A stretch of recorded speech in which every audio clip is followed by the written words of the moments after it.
বিশ্বকাপের রোমাঞ্চকর ফাইনালে ভারত সাউথ আফ্রিকা মহারণ। নতুন চ্যাম্পিয়ন নাকি ভারতের দ্বিতীয় শিরোপা? চ্যালেঞ্জ থাকলেও বাজেটকে বাস্তবায়নযোগ্য বললেন প্রধানমন্ত্রী। এবছরের শেষ নাগাদ মূল্যস্ফীতি নিয়ন্ত্রণে আসার আশাবাদ। ঘুরিয়ে দেয়া হলো সাদিক এগ্রোর অবৈধ স্থাপনা। বইয়ের আত্মীয়দের নামে অঢেল সম্পদ এনবিআর কর্মকর্তা ফয়সালের।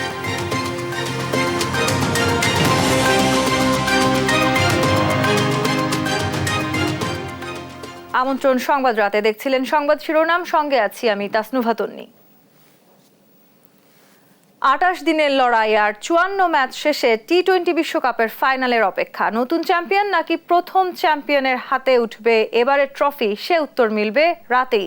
বার্বাডোসের কেনসিংটন ওভালে মুখোমুখি সাবেক বিশ্ব চ্যাম্পিয়ন ভারত ও প্রথমবার ফাইনালে ওঠা সাউথ আফ্রিকা। ম্যাচ শুরু বাংলাদেশ সময় রাত 8:30টায়। আল মাহমুদ ফাহিমের ম্যাচ প্রিভিউ। মাসব্যাপী টি-20 মহারণের সমাপ্তি ঘটতে যাচ্ছে ভারত ও সাউথ আফ্রিকা মেগা ফাইনাল দিয়ে। পুরো টুর্নামেন্টে দুর্দান্ত খেলেছে টি-20-র দুই প্যাকেজ দল ভারত ও সাউথ আফ্রিকা। গ্রুপ পর্ব থেকে শুরু করে এখন পর্যন্ত অপরাজিত রোহিত শর্মা, এইডেন মার্কারামরা। সাউথ আফ্রিকা, যে নামের পিছনে বহু বছর ধরে লেগে আছে চোকার্স তকমা। ওয়ানডে বিশ্বকাপে 5 বার এবং টি-20-তে 2 বার সেমিফাইনাল খেলেছে প্রোটিয়ারা। আইসিসির মেগা ইভেন্টে বহুবার সেমিফাইনাল খেললেও স্বপ্নের ফাইনালে ওঠেনি কখনো। দীর্ঘ অপেক্ষা আর বহু ব্যর্থতার দুঃসহ স্মৃতি পিছনে ফেলে এবারের বিশ্বকাপে ফাইনালের টিকিট পেয়েছে দক্ষিণ আফ্রিকা। মার্করাম, ডিকক, মিলার, রাবাদাদের সামনে সুযোগ এসেছে বিশ্বমঞ্চে রূপকথা লিখার। তাই ভারতকে হারিয়ে ইতিহাস গড়তে প্রস্তুত প্রোটিয়ারা।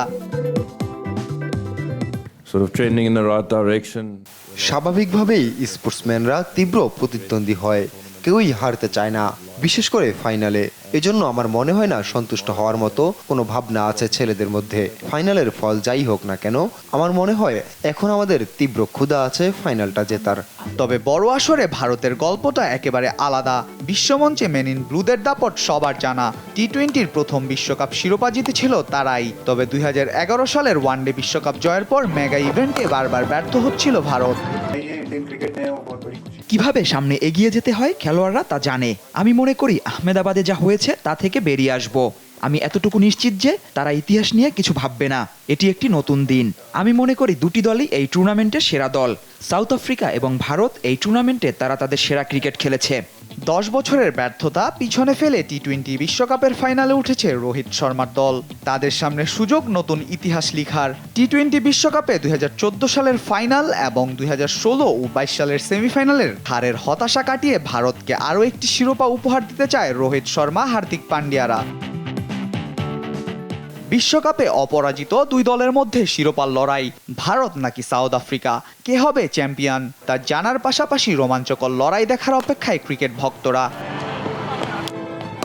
আল মাহমুদ ফাহিম, স্পোর্টস ডেস্ক, দেশ টিভি। নতুন চ্যাম্পিয়ন নাকি প্রথম চ্যাম্পিয়নের হাতে উঠবে টি-20 বিশ্বকাপ ট্রফি, সে উত্তর মিলবে রাতে। বার্বাডোসের কেনসিংটন ওভালে মুখোমুখি ভারত ও সাউথ আফ্রিকা। এ নিয়ে আরও কথা বলতে আমাদের সঙ্গে যুক্ত হচ্ছেন ক্রিকেট বিশ্লেষক ও কোচ নাজমুল আবেদিন ফাহিম।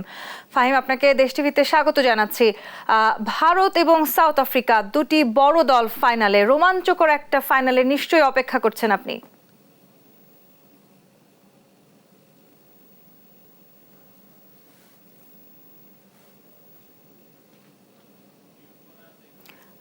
ফাহিম, খুব সম্ভবত আপনার অডিও মিউট করা আছে।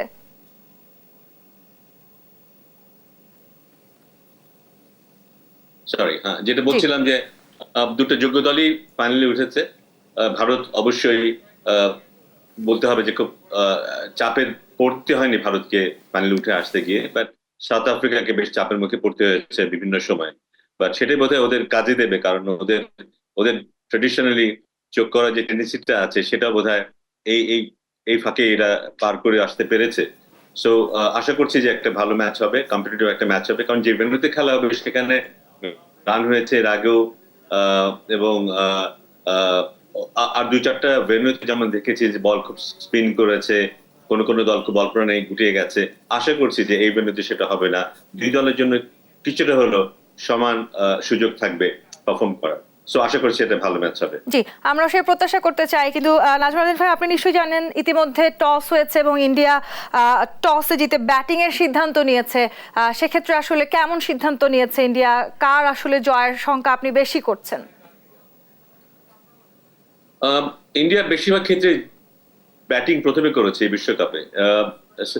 একটা হয়তো অ্যাডভান্টেজ থাকতে পারে, এটা এই কারণে যে ওয়েস্ট ইন্ডিজের উইকেট গুলোতে পরের দিকে ব্যাটিং করাটা বোধহয় কিছুটা কষ্টসাধ্য হয়ে যায়, কিছুটা বল হয়তো স্পিন করে, বল একটু স্লো হয়ে যায়। প্রথমাংশেই হয়তো ব্যাটিং করাটা সহজ, এবং যদি স্ট্যাটিস্টিক্স দেখা হয় সেখানে বোধহয় যারা প্রথমে ব্যাটিং করেছে তারাই বেশি ম্যাচ জয়ী হয়েছে, এই ব্যাপারটাও আছে। এই সবকিছুই বোধহয় ভারতকে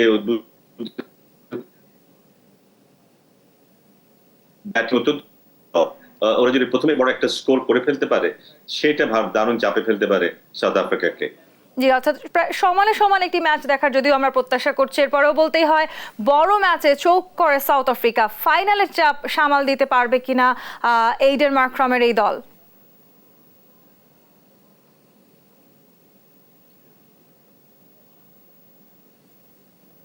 আবার একটু বলতে হবে, আমি শুনিনি। জি, আমরা প্রত্যাশা করছি আসলে একটি হাড্ডাহাড্ডি লড়াই দেখবার। এরপরেও বড় ম্যাচে চোখ করে সাউথ আফ্রিকা। ফাইনালের চাপ সামাল দিতে পারবে কিনা এইডেন মার্করামের দল, কি মনে করেন আপনি? আমার মনে হয় এবার একটু ভিন্ন ধরনের সাউথ আফ্রিকাকে আমরা দেখেছি। গ্রুপ পর্যায়ে বা টপ এইটে ওঠার পরেও ওরা কিছু কিছু প্রতিদ্বন্দ্বিমূলক খেলা খেলেছে, যেখানে ওরা ওই ব্যাপারটাকে পাশ কাটিয়ে উঠতে পেরেছে। আশা করছি যে ওরা চোকিং এর মধ্যে পড়বে না ফাইনালে, তবু এটা বলা যায় না এখনই। যখন খেলা শুরু হবে ওরা যদি সেরকম বিরূপ সিচুয়েশনের মধ্যে পড়ে তখন বোঝা যাবে। তবে আশা করছি যে আগের মতো হবে না, সেটা ওরা উতরে যেতে পারবে। জি, ধন্যবাদ আপনাকে নাজমুল আবেদিন ফাহিম, আপনি যুক্ত হয়েছিলেন আমাদের সাথে। দর্শক, ক্রিকেট বিশ্লেষক নাজমুল আবেদিন ফাহিম জানাচ্ছিলেন আজকে টি-20 বিশ্বকাপ খেলার বিভিন্ন বিষয় নিয়ে। এদিকে রোমাঞ্চকর এই ম্যাচটি উপভোগ করতে নগরবাসী জড়ো হয়েছেন ঢাকা বিশ্ববিদ্যালয়ের টিএসসিতে। সেখানে রয়েছেন সহকর্মী কায়েস রাহাত। আমরা সরাসরি যুক্ত হচ্ছি তার সাথে। রাহাত, কোন দলের সমর্থক বেশি দেখছেন আপনি সেখানে? যারা এসেছেন খেলা দেখতে, কি বলছেন তারা?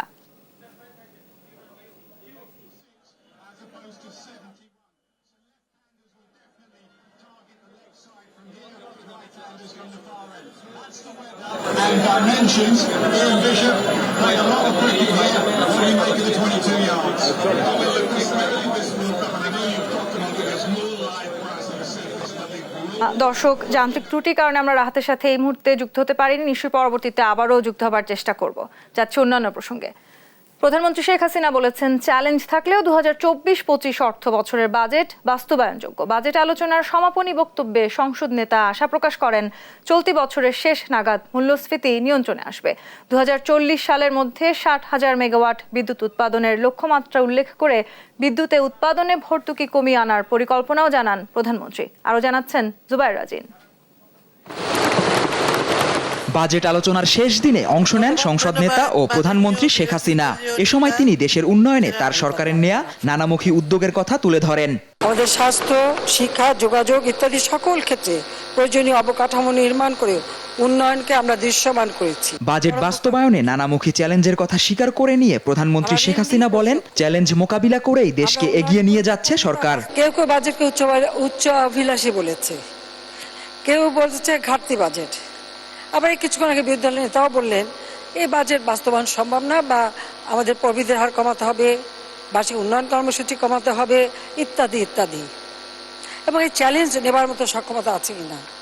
মাননীয় স্পিকার, চ্যালেঞ্জ নেওয়াটাই তো আমাদের কাজ। আমরা তো চ্যালেঞ্জ নিয়েই চলতে চাই এবং চ্যালেঞ্জ নিয়েই এগিয়ে যাচ্ছি। সাম্প্রতিক বিশ্ব পরিস্থিতি, যুদ্ধ, নিষেধাজ্ঞা, পাল্টা নিষেধাজ্ঞার কথা তুলে ধরে সংসদ নেতা বলেন, বিশ্বব্যাপী মূল্যস্ফীতি থাকা সত্ত্বেও দেশের মানুষের কষ্ট লাঘবে নানামুখী উদ্যোগ নিয়েছে সরকার। চলতি বছরের শেষ নাগাদ মূল্যস্ফীতি নিয়ন্ত্রণে আসবে বলেও আশাবাদ ব্যক্ত করেন প্রধানমন্ত্রী। আমরা এই বিশ্বব্যাপী অর্থনৈতিক মন্দা থেকে উত্তরণ ঘটানোর জন্য বিগত 2 বছর ধরে আমরা সংকোচনমূলক মুদ্রানীতি ও সহায়ক রাজস্ব নীতি অনুসরণ করে নানাবিধ পদক্ষেপ হাতে নিয়েছি। নীতি সুদের হার 8.5% উন্নীত করা হয়েছে এবং নীতি সুদ হারের করিডোরের ঊর্ধ্বসীমা 10% নির্ধারণ করা হয়েছে। আমরা আশা করি যে আমাদের গৃহীত পদক্ষেপের ফলে 2024-25 অর্থবছর শেষ নাগাদ শেষ নাগাদ আমাদের মূল্যস্ফীতি আমরা আরো নিয়ন্ত্রণ করতে পারবো, হ্রাস করতে পারবো। 2041 সালের মধ্যে স্মার্ট বাংলাদেশ গড়ার লক্ষ্য নিয়ে শিক্ষাক্ষেত্রে নানা উদ্যোগের কথা তুলে ধরেন প্রধানমন্ত্রী। আমরা ইতিমধ্যে প্রাথমিক, ইবতেদায়ী, মাধ্যমিক, দাখিল ভোকেশনাল ও এসএসসি ভোকেশনাল স্তরে 2010 সাল থেকে 2024 সাল পর্যন্ত 465 কোটি কপি পাঠ্যপুস্তক বিতরণ করা হয়েছে। এটা আর কোনো সরকার কোনদিন করতে পারেনি। প্রায় 1495টি সরকারি প্রাথমিক বিদ্যালয় স্থাপন করা হয়েছে। যেখানে যেখানে বিদ্যালয় ছিল না আমরা করেছি। 2040 সালের মধ্যে 60,000 মেগাওয়াট বিদ্যুৎ উৎপাদনের লক্ষ্যমাত্রার কথা উল্লেখ করে সরকার প্রধান বলেন, আগামী দিনে বিদ্যুতে দেয়া ভর্তুকি কমিয়ে আনবে সরকার। জুবায়ের রাজিন, নিউজ ডেস্ক, দেশ টিভি। টি-20 বিশ্বকাপের ফাইনালে রোমাঞ্চকর ম্যাচ অনুষ্ঠিত হতে যাচ্ছে আজ, এবং ইন্ডিয়া ইতিমধ্যে টস জিতে ব্যাটিং এর সিদ্ধান্ত নিয়েছে। দর্শক, এই বিষয়ে আরো বিস্তারিত জানাতে আমাদের সাথে এই মুহূর্তে সরাসরি যুক্ত হচ্ছেন সহকর্মী কায়েস রাহা। তিনি আছেন টিএসসি এলাকায়। কায়েস, কি অবস্থা দেখছেন আপনি? সরাসরি আপনার কাছে জানতে চাই। ধন্যবাদ। যেমনটি জানেন যে আজকে ইতিহাসের অন্যতম একটি ঘটনা ঘটছে, যে ক্রিকেট বিশ্বে এই প্রথমবারের মতো সাউথ আফ্রিকা তাদের ফাইনালে পৌঁছেছে। এর আগে বেশ কয়েকবার আমরা দেখেছি সাউথ আফ্রিকা ভালো খেলার পরেও সেমিফাইনালে যাওয়ার পরে তাদের কিন্তু দীর্ঘশ্বাসের সাথেই বিদায় নিতে হয়েছে। তো আজকে সেই দীর্ঘশ্বাসের অবসান ঘটিয়ে সাউথ আফ্রিকা ফাইনালে পৌঁছেছে এবং ভারতের সাথে আজকে তাদের এই ফাইনাল ম্যাচটি অনুষ্ঠিত হতে যাচ্ছে। কিছুক্ষণের মাঝে হয়তোবা এই ফাইনাল ম্যাচটি অনুষ্ঠিত হবে বা খেলাটি শুরু হয়ে যাবে। এখন এই মুহূর্তে আমরা রয়েছি টিএসসিতে, যেখান থেকে আমরা দেখব যে এখানে যারা দর্শনার্থী রয়েছেন তারা এই ফাইনাল ম্যাচ সম্পর্কে কি বলছেন। আমরা তাদের কাছে যাব ফাইনাল ম্যাচটি সম্পর্কে জানার জন্য, যে এই ফাইনাল ম্যাচ নিয়ে তাদের কি মতামত। এই মুহূর্তে আমরা যাচ্ছি কয়েকজন দর্শনার্থীর কাছে। ভাইয়া, একটু কথা বলবো আপনার সাথে। আজকে ইন্ডিয়া এবং সাউথ আফ্রিকার ফাইনাল ম্যাচ, এবং সেই ফাইনাল ম্যাচ নিয়ে আপনার যে অনুভূতি সেটি বলুন। আমার অনুভূতি হচ্ছে, যদি সাউথ আফ্রিকা জিতে খুবই খুশি হব, কারণ ইন্ডিয়ার সাথে তো আমাদের তো তেমন কোনো ফিজিক্যালি কোনো, আমরা চাই যে সাউথ আফ্রিকা জিতে খুশি হব, ইন্ডিয়ার থেকে বেশি খুশি হব, এটাই আমার অনুভূতি। তো আপনি আজকে এই যে এতদিন ধরে আপনারা খেলা দেখছেন, সাউথ আফ্রিকার খেলাটি দেখেছেন, ইন্ডিয়ার খেলাটি দেখেছেন, তো এই বিশ্বকাপে আপনার কি মনে হচ্ছে আজকে ফাইনালে কি হতে পারে? আই থিঙ্ক সাউথ আফ্রিকা জিতে কঠিন হবে, জেতাটা কঠিন হবে, তবে আই থিঙ্ক ইন্ডিয়া জিতবে, তবে সাউথ আফ্রিকা জিতাকে একটু বেশি খুশি হব আমরা। ধন্যবাদ আপনাকে।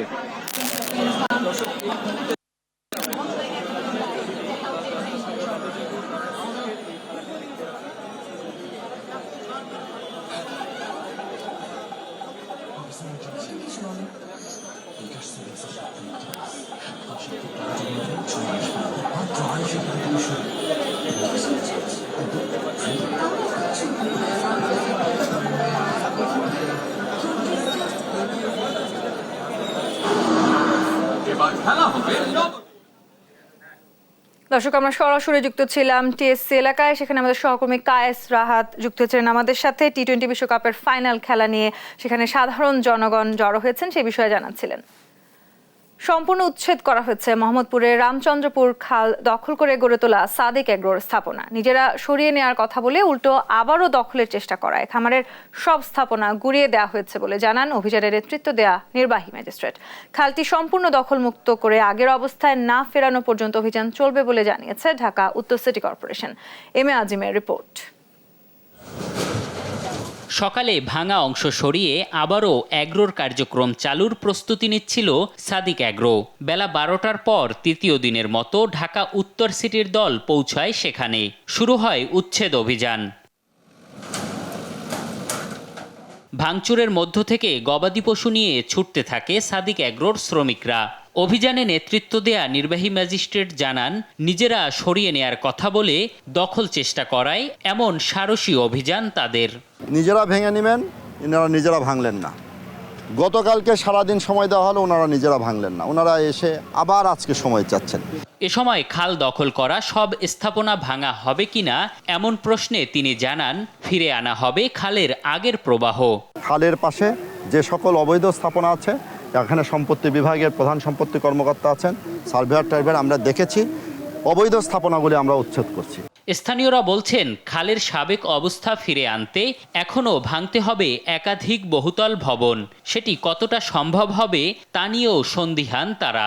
পাশে জমি উচ্ছেদ হচ্ছে, খালের জমিতে এই যে বিল্ডিং খালে মেন খালে খাল যেটা দেখা যাইতেছে যে খালটা একবারে সোজাই ছিল, তাহলে এই বাড়িঘর তো আপনার খালের ভিতরে পড়ার কথা। মোহাম্মদপুরের রামচন্দ্রপুর খাল আগের অবস্থায় ফিরিয়ে নিতে গত 27 জুন প্রথম উচ্ছেদ অভিযান চালায় ঢাকা উত্তর সিটি কর্পোরেশন। তার পরের দিন দড়ি ও বাঁশ দিয়ে আবারও দখল চেষ্টা চালায় সাদিক অ্যাগ্রো। এম এ আজিম, দেশ টিভি, ঢাকা। শুধু মতিউর রহমান নয়, এনবিআরের আরেক কর্মকর্তা কাজী আবু মাহমুদ ফয়সালের সম্পদের তথ্য বের হয়ে আসছে একের পর এক। নিজের চেয়ে বইয়ের আত্মীয়দের কাছেই বিপুল সম্পদ রাখেন ফয়সাল। এবার তার স্থাবর অস্থাবর সম্পদ জব্দের নির্দেশ দিয়েছেন আদালত। এদিকে মতিউরের মতো তার প্রথম স্ত্রী লায়লা কানিজ লাকিও নিজেকে বাঁচাতে বিভিন্ন মহলে তদবির শুরু করেছেন। বিস্তারিত শাহাদাত নিশাদের রিপোর্টে। রাজধানীর সিদ্ধেশ্বরী সড়কের ভিকারুননিসা নূন স্কুল অ্যান্ড কলেজের ঠিক উল্টো পাশে রূপায়ণ স্বপ্ননীলয় ভবন।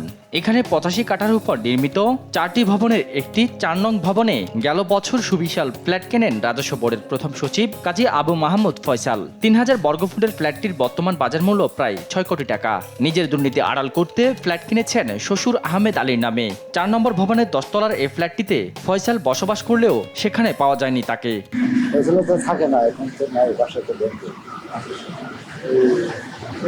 10 সালে 4 নম্বর মতিউরের সব সম্পত্তি স্ত্রী সন্তানের নামে হলেও ফয়সাল শ্বশুর বাড়ি প্রিয়। তার শ্বশুর ও শাশুড়ির নামে 18টি ব্যাংক হিসেবে প্রায় 19 কোটি টাকা জমা এবং উত্তোলনের তথ্য পেয়েছে দুদক। শাশুড়ি মমতাজ বেগম পেশায় গৃহিণী হলেও তার নামে 10টি ব্যাংক হিসেবে জমা হয় 7 কোটি টাকা। ফয়সালের শ্যালক আফতাব আলীর 6টি ব্যাংক হিসেবে 1 কোটি 55 লাখ টাকা জমার তথ্য পেয়েছে দুদক। শুধু ঢাকাতেই নয়, নিজের গ্রামের বাড়িতেও ফয়সালের রয়েছে অডেল সম্পদ। খুলনা মহানগরীর মজগুন্নি এলাকার নেসারিয়া মাদ্রাসার পাশে প্রায় 2 বিঘা জমির ওপর গড়েছেন আলিশান 3 তলা বাড়ি। মজগুন্নি আবাসিক এলাকায় রয়েছে প্রায় 2 বিঘার জমির একটি ফ্ল্যাট। ফয়সালের স্ত্রী ঘোরেন বিলাসবহুল হ্যারিয়ার গাড়িতে করে। এদিকে গাজীপুর, নরসিংদী ও ময়মনসিংহে খোঁজ মিলেছে মতিউরের একাধিক রিসোর্ট ও ফ্যাক্টরির। ব্যাংক অ্যাকাউন্টে আছে 100 কোটি টাকা। 100 কোটি টাকার সম্পদ ভোগ করা তার প্রথম স্ত্রী লায়লা কানিজ লাকি দাম্ভিকতা দেখালেও দুর্নীতি ধামাচাপা দিতে মরিয়া হয়ে উঠেছেন। গোয়েন্দা তথ্য অনুযায়ী গেল বুধবার উজান ভাটি রেস্টুরেন্টে বৈঠক করেন নরসিংদী রায়পুরা উপজেলা ইউনিয়ন চেয়ারম্যানদের নিয়ে। বৃহস্পতিবার যোগ দেন উপজেলা পরিষদের বৈঠকে। এর আগে সাক্ষাৎ করেন একজন প্রভাবশালী নেতার সঙ্গে। যোগাযোগ করছেন প্রশাসনের বিভিন্ন স্তরে। এমন পরিস্থিতিতে সরকারি কর্মকর্তাদের জবাবদিহিতার আওতায় না আনা গেলে দুর্নীতি নিয়ন্ত্রণ সম্ভব নয় বলে মনে করেন টিআইবির নির্বাহী পরিচালক। ক্ষমতার ব্যবহার, তাই যে প্রাতিষ্ঠানিক ক্ষমতা, তার সাথে রাজনৈতিক ব্লেসিংয়ের যে ক্ষমতা, দুইটির সংমিশ্রণে তারা যে অপব্যবহার করে সম্পদের মালিক হয়েছেন অবৈধ প্রক্রিয়ার মাধ্যমে, বৈধের সাথে অসামঞ্জস্যপূর্ণভাবে, সেটি ধরাছোঁয়ার বাইরে থাকছে। এই কারণে এটা বিকশিত হচ্ছে। কাজেই এটা প্রতিকারের উপায় হচ্ছে যে অবশ্যই তাদেরকে জবাবদিহিতার নিয়ে আসা। শাহাদাত নিশাদ, দেশ টিভি, ঢাকা।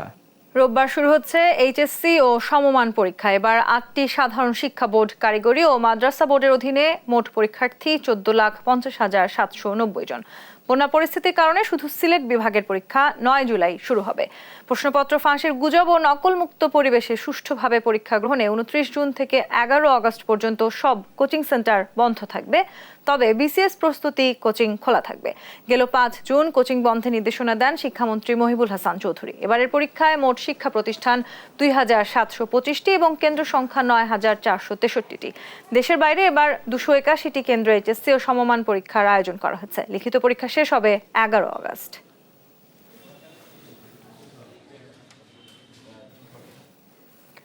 দেশে আশঙ্কাজনক হারে বাড়ছে সাইবার অপরাধ। নতুন নতুন কৌশলে প্রতারণার ফাঁদ পাচ্ছে অপরাধীরা। এতে পা দিচ্ছে উঠতি তরুণ তরুণী সহ নানা বয়সী মানুষ। আইন শৃঙ্খলা রক্ষাকারী বাহিনী বলছে, সময় মতো অভিযোগ দায়ের না করা এবং আইনি দুর্বলতার কারণে পার পেয়ে যাচ্ছে অপরাধীরা। বিস্তারিত আলিমুজ্জামান সাফওয়ানের রিপোর্টে।